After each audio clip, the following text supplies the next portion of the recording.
Puasa nih tapi nggak sholat, ketika mati dia nggak perlu disolatin. Apakah orang-orang yang meninggalkan sholat sedangkan dia masih berpuasa ketika dia meninggal tidak boleh disolatkan? Ini hal-hal yang tidak boleh sembrono untuk menyimpulkan sebuah persoalan hadis atau sumber yang digunakan untuk dijadikan dalil. Memang ada sebuah dalil dari salah satu hadis yang menyatakan man taraka sholata jiharon faqad kafara, barang siapa yang meninggalkan sholat terang-terangan maka dia akan kafir. Hadis ini itu harus kita lihat, pertama ada syarat jiharon, terang-terangan.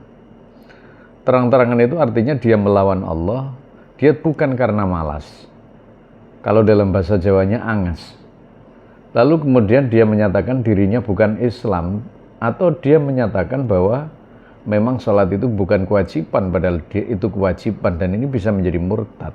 Baru setelah dia mempersaksikan diri melawan Allah dan menyatakan kehalalannya meninggal sholat, lalu sampai akhir hayat dia mati, itu baru bisa tidak disolatkan.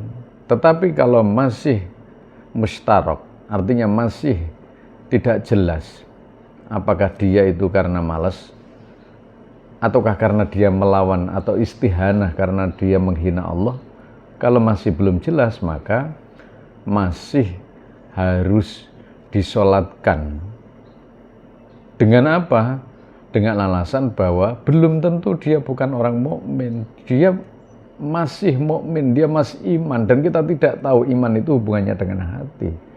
Maka ketika ada orang yang tidak sholat, apalagi dia masih berpuasa, ketika dia meninggal tetap kita wajib untuk menyolatkan dengan keyakinan bahwa dia masih Islam.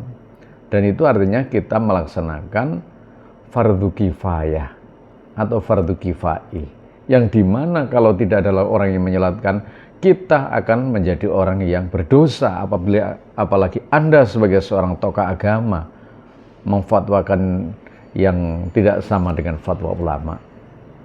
Maka kalau melihat sebuah hadis itu jangan tekstual, melihatnya harus kontekstual, harus mengikuti pemahaman ulama dengan cara rahmatan lil alamin. Jadi bahaya kalau orang itu berdakwah dengan keras. Walau kunta faddan ghalidhal qalb lan faddu min haulik. Kalau Anda keras Muhammad, maka orang-orang tidak akan menghampirimu.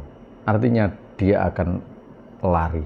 Itu artinya dakwah dengan rahmat lil alamin.